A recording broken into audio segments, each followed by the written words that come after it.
2027 के विधानसभा चुनावों में अभी वक्त है, लेकिन राजनीतिक गलियारों में चर्चाएं अभी से तेज हो चुकी हैं। उत्तर प्रदेश और उत्तराखंड, ये दोनों ही राज्य भारतीय राजनीति में खास अहमियत रखते हैं। हाल ही में वोट वाइब द्वारा जारी किए गए पहले बड़े जनमत सर्वेक्षण ने 2027 के चुनावी माहौल की एक दिलचस्प तस्वीर पेश की है। इस सर्वे में सबसे खास बात यह निकल कर आई कि उत्तर प्रदेश में योगी आदित्यनाथ और उत्तराखंड में पुष्कर सिंह धामी का नेतृत्व आज भी जनता के बीच पहली पसंद बना हुआ है। इस वीडियो में हम आसान भाषा में आपको बताएंगे कि इन दोनों राज्यों में वर्तमान सरकारों और उनके मुख्यमंत्रियों की स्थिति इतनी मजबूत क्यों दिखाई दे रही है और जनता किस आधार पर अपना भरोसा जता रही है। सबसे पहले बात करते हैं उत्तर प्रदेश की।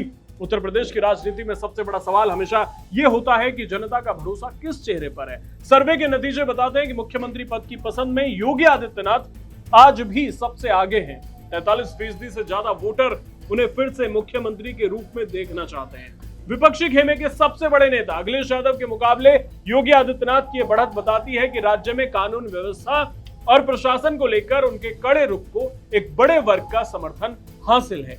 अगर वोट शेयर की बात करें तो बीजेपी गठबंधन 41.8% वोटों के साथ सबसे आगे चल रहा है, जबकि समाजवादी पार्टी गठबंधन 38.7% पर है। वहीं बहुजन समाज पार्टी का वोट शेयर घटकर लगभग 5% के आसपास सिमटता दिख रहा है, जिसका सीधा असर यह हुआ है कि मुकाबला अब मुख्य रूप से दो तरफा होता दिख रहा है। यूपी के सर्वे में एक और खास बात सामने आई है कि वो है उम्रदराज और अनुभवी मतदाताओं का सरकार पर भरोसा। 45 वर्ष से अधिक और खासकर 55 वर्ष से ऊपर के वरिष्ठ मतदाताओं में सरकार के प्रति संतुष्टि का स्तर बहुत ऊंचा है। इस वर्ग में लगभग 60% से अधिक लोग सरकार के काम से पूरी तरह संतुष्ट हैं और उनका भारी समर्थन बीजेपी गठबंधन के साथ दिखाई देता है। सामाजिक समीकरणों की बात करें तो सवर्ण हिंदू मतदाताओं का एक तरफा समर्थन लगभग 71% योगी आदित्यनाथ के साथ बना हुआ है। इसके अलावा गैर यादव, ओबीसी और अनुसूचित जाति मतदाताओं के एक बड़े हिस्से में भी बीजेपी अपनी पकड़ बनाए रखने में सफल रही। दलित मतदाताओं में सबसे चौंकाने वाली बात यह है कि दलित मतदाताओं में लगभग 40% का झुकाव बीजेपी गठबंधन की ओर दिखना यह बताता है कि कल्याणकारी योजनाओं का प्रभाव जमीन पर काम कर रहा है। हालांकि सर्वे में यह भी साफ हुआ है, जिसकी चिंता करने की जरूरत है भाजपा को, कि जनता का समर्थन जितना मजबूत मुख्यमंत्री योगी आदित्यनाथ के साथ है, स्थानीय स्तर पर विधायकों को लेकर लोगों में उतनी ही सतर्कता है, नाराजगी है। लगभग आधे मतदाता अपने स्थानीय विधायकों के काम से असंतुष्ट हैं। यानी यूपी का संदेश साफ है कि जनता मुख्यमंत्री के चेहरे और राज्य सरकार की नीतियों पर तो भरोसा जता रही है, लेकिन स्थानीय प्रतिनिधियों से बेहतर प्रदर्शन की उम्मीद करती है। अब बात करते हैं उत्तराखंड की। उत्तराखंड में पुष्कर सिंह धामी सरकार के लिए भी ये सर्वे कई सकारात्मक संकेत लेकर आया है। कुछ चिंता की बातें भी हैं।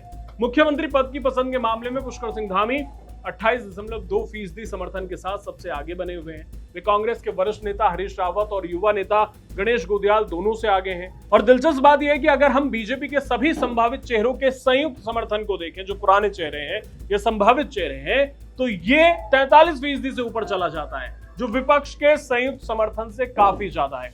वोट शेयर के मामले में भी बीजेपी उत्तराखंड में 40.9% के साथ स्पष्ट बढ़त बनाए हुए है, जबकि कांग्रेस 36.7% पर है। यानी लगभग 4% अंकों का अंतर बीजेपी को मजबूत स्थिति में रखता है।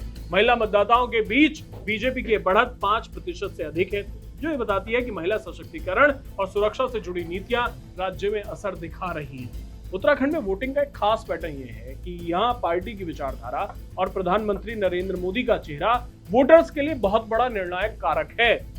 लगभग 30% लोग पार्टी की विचारधारा को देखकर और 11% से ज्यादा लोग केंद्र के मजबूत नेतृत्व को ध्यान में रखकर वोट करते हैं। इसका सीधा लाभ राज्य में बीजेपी संगठन और धामी सरकार को मिलता दिख रहा है। उत्तराखंड में भी यूपी की तरह विधायकों को लेकर स्थानीय नाराजगी जरूर दर्ज की गई है, जो चिंता की बात है। लेकिन जब बात मुख्यमंत्री के चेहरे और राज्य के नेतृत्व की आती है, तो पुष्कर सिंह धामी की स्वीकार्यता सभी विपक्षी नेताओं से अधिक नजर आती है। उत्तर प्रदेश में योगी आदित्यनाथ का कड़ा प्रशासनिक रुख और उत्तराखंड में पुष्कर सिंह धामी का नेतृत्व अपनी अपनी पार्टियों के लिए सबसे मजबूत स्तंभ बनकर उभरे हैं। दोनों ही राज्यों में सत्ताधारी पार्टी वोट शेयर और नेतृत्व की पसंद दोनों में आगे चल रही है। हालांकि दोनों राज्यों के सामने सबसे बड़ी चुनौती स्थानीय विधायकों के प्रति जनता की नाराजगी को संभालना और युवाओं से जुड़े बेरोजगारी और शिक्षा जैसे मुद्दों पर और तेजी से काम करना होगा। अगर संगठन स्थानीय स्तर पर सही उम्मीदवार उतारता है तो दोनों मुख्यमंत्री की व्यक्तिगत लोकप्रियता पार्टी को एक मजबूत आधार देती नजर आ रही है। आपको उत्तर प्रदेश और उत्तराखंड में क्या लग रहा है, 2027 में किसकी सरकार बनेगी? सीएम को लेकर आप लोगों की क्या राय है, हमें कमेंट बॉक्स में बताएं। चैनल सब्सक्राइब करना ना भूलें। धन्यवाद।